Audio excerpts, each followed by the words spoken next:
Hello મિત્રો, શેરબજારની વાતોમાં હવે મિત્રો ખાસ એ વાત કરવી છે કે એક જ સેક્ટરની બે કંપનીઓ છે.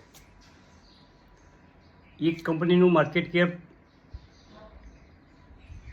53,000 છે અને બીજી કંપનીનું માર્કેટ કેપ, નાની કંપની છે, 2,900 છે. હવે આ 2,900 વાળી કંપનીનું માર્કેટ કેપ વધીને 50,000 કરોડ થાય તો કેટલા કરોડ રિટર્ન મળે? EPL પણ એક વખત એનું માર્કેટ કેપ 1,000 કરોડ હતું, આજે 50,000 કરોડ છે. આ બેની કંપનીની સરખામણી કરી, બેનું એક જ સેક્ટર છે, પરંતુ એના પહેલાં આપણે થોડુંક બીજી ચર્ચા કરવી. આજે કાલે બજાર સેન્સેક્સ 82,188, 747 પોઈન્ટ એટલે કે 1% આસપાસ વધારો થયો. નિફ્ટી 25,000 ઉપર નીકળી ગયો, 252 પોઈન્ટ, 1% વધ્યો.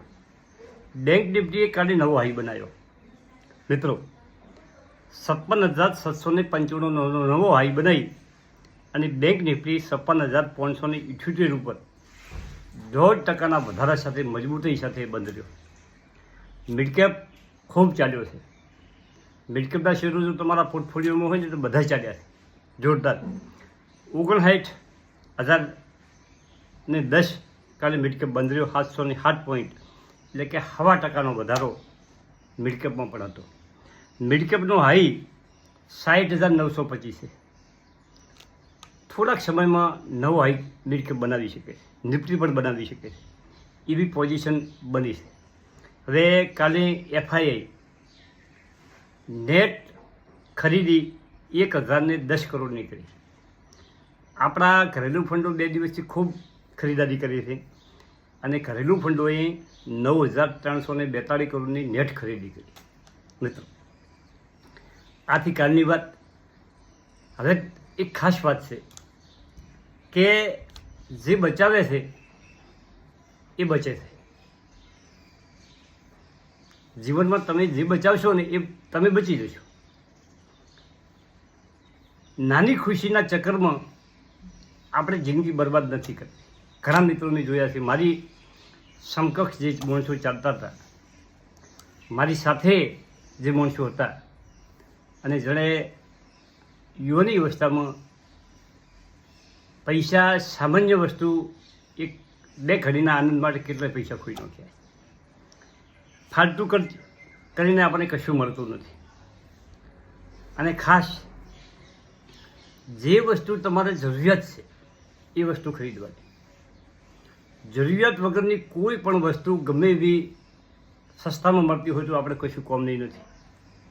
ધારો કે તમે નવા કપડાં ચમક માટે ખરીદો તો એ તમને 9 દિવસ સારા લાગે. 9 દિવસ પછી તમારા જે જૂના કપડાં પડ્યા છે એની સાથે એ આવી જોઈએ. નવો આઈફોન, જો તમારા પાસે આઈફોન હોય અને તમે નવા આઈફોનના ચક્કરમાં વધારે પૈસા નાખી દો તો કદાચ અઠવાડિયું, 10 દાડા, 30 દાડા તમને સારું લાગે, બાકી પછી એની કોઈ ખુશી તમને મળતી નથી. બાઇક કદાચ મહિનો 2 મહિના સારું લાગે, બાઇક નવું લઈને ફરતા હો, બાકી કોઈ થોમું તાકતું નથી. અને ગાડી વળી કદાચ તમને 200 દિવસ એટલે કે 100 મહિના તમને એવું લાગે કે ના ભાઈ આપણા પાસે નવી ગાડી છે. આ સમય છે. જે વસ્તુ તમારા પાસે હોય અને એનાથી જો તમારે ચાલ્યું જતું હોય તો નવો કોઈ ખોટો ખર્ચો કર્યા વગર ઇન્વેસ્ટ કરો. શેરબજારમાં ઇન્વેસ્ટ કરો એવી કોઈ વાત નથી. SIP કરો, બીજી ઘણી જગ્યાઓ છે, સારી જગ્યાઓ, એ ઇન્વેસ્ટ કરો મિત્રો. અને આ બધું તમને નોર્મલ લાગશે, પરંતુ એક વખત વિચારી જુઓ. તમે જે બચાવશો તો તમે બચાવશો તમને આગળ. અને આપણે બધા એમ કહે છે કે પૈસો તો સમજ્યા વસ્તુ, પૈસા સિવાય આ જિંદગી ચાલવાની નથી. તમે કોઈ સિટીમાં, અમદાવાદ જો તમારા ગુદા બાજુ પૈસા નહીં હોય તો તમને રિક્ષાવાળો પણ નહીં બેસે. એક વખત તમે પૈસા કમાઈ જુઓ, તમારો પૈસો ઓટોમેટિક વધવા મળશે. હવે આપણે આજે કંપનીની વાત કરવી છે એ કંપનીની વાત કરું કે વિનિશ પાઇપ. આ કચ્છમાં અંજાર અને ભુજ વચ્ચે ભુજેડી કે આસપાસ ચોક એ કંપની ચાલે છે. અને આ કંપનીની ખાસિયત એ છે કે એ મોટા ભાગનું એક્સપોર્ટ કરે છે અને એક્સપોર્ટની કોસ્ટ એની ખૂબ નીચી આવે છે, કેમ કે કંડલા અને મુદ્રા બે બંદર એની નજીક છે. અને થોડા સમયમાં કંપનીએ બહુ કાઠું કાઢ્યું છે. 2450નો હાઈ બનાવી અને અત્યારે 1420 ઉપર ચાલી ગયું. આ નાની કંપનીની ખાસિયત છે, આ કંપની ખૂબ દોડે છે અને ઝડપથી પણ નીચે આવે છે. એટલે ઓમાં તમે હળવી જ્યારે ઘટે ત્યારે થોડી પોઝિશન બનાવો, વળી ત્યારે ઘટે ત્યારે થોડી પોઝિશન બનાવો, એમ ધીમે ધીમે તમે શેર રક્ષા કરી શકો છો. વિનિશ પાઇપમાં 1429 રૂપિયા ઉપર ચાલે છે. 1000 રૂપિયા લો છે 52 વીક, 2450 હાઈ છે. માર્કેટ કેપ 2920 કરોડ છે. EPS 45 છે. એક શેર દીઠ કમાણી 45. આ કંપનીમાં બીજી ખાસિયત છે, કંપનીએ થોડુંક દેવું કર્યું છે, જેના ગયા વર્ષના વોકડાથી આ વર્ષના વોકડામાં દેવું થોડુંક વધારે બતાવે છે. પરંતુ કંપનીએ એક નવા પ્લાનની જમીન કે ગમે તે એનું સ્ટ્રક્ચર ઊભું કરેલું છે. PA 31, book value 217. કંપનીની બુક વેલ્યુ સરસ છે, એસેટ કંપની પાસે છે. PB 6.5 અને ફેસ વેલ્યુ 10 વાળી કંપની. આ કંપની 3-4 હજાર રૂપિયા થશે તો વળી પાછું કદાચ એના શેર વિભાજન કરી અને સ્પિરિટ કરી અને 5 રૂપિયા કે 2 રૂપિયા કરે તો એ પ્રમાણે તમારી શેર તમારા પણ વધી શકે. હવે વિનિશ પાઇપની વાત કરું તો કે 2022માં કંપનીએ 386 કરોડનું વેચાણ કર્યું હતું અને 31 કરોડનો નફો કર્યો હતો. આજે 2025માં 958 કરોડનું વેચાણ કર્યું છે અને 92 કરોડનો નફો છે. એટલે 22-3 પછી 3 વર્ષમાં કંપનીએ 3 ગણો નફો કર્યો છે અને 3 ગણો સેલ કર્યો છે.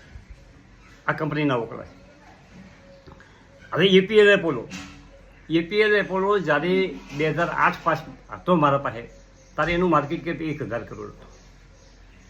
આજે કંપનીનું માર્કેટ કેપ 53,303 છે અને આજે મારા પાસે એના શેર છે 1920 ઉપર ચાલે છે.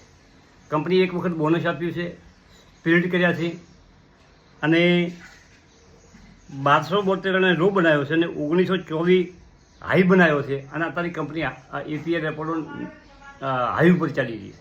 52 વીક હાઈ નહીં પણ ઓલ ટાઈમ હાઈ ઉપર ચાલી રહી છે. એનો EPS 25 છે, PA 70 છે અને સેક્ટરનો PA 29. સેક્ટરના PAથી કંપની વેલ્યુએશનમાં થોડીક મોંઘી છે APL એપોલો. હવે એના વકડાની વાત કરીએ તો 2021માં કંપનીએ 8,499 કરોડનું શેર કર્યું હતું અને 407 કરોડનો નફો કર્યો હતો. 2025માં 20,789 કરોડનું સેલ કર્યું છે અને 757 કરોડનો નફો કર્યો છે. દમદાર કંપનીઓ છે, પણ નાની કંપની છે વિનિશ પાઇપ. વિનિશ પાઇપમાં વધઘટ રહેવાની મિત્રો, એમાં તમારા પૈસા એમાં ડબલ થાય અને ઉપર ગયા પછી પાછો ઘટે ખરો. પણ લાંબા સમયનું જેને રોકાણ કરવું હોય એના પોર્ટફોલિયોમાં થોડાક શેરો વિનિશ પાઇપના પણ રાખી શકાય, અથવા તો તમારે વોટ લિસ્ટમાં પણ રાખવી પડે. Thank you.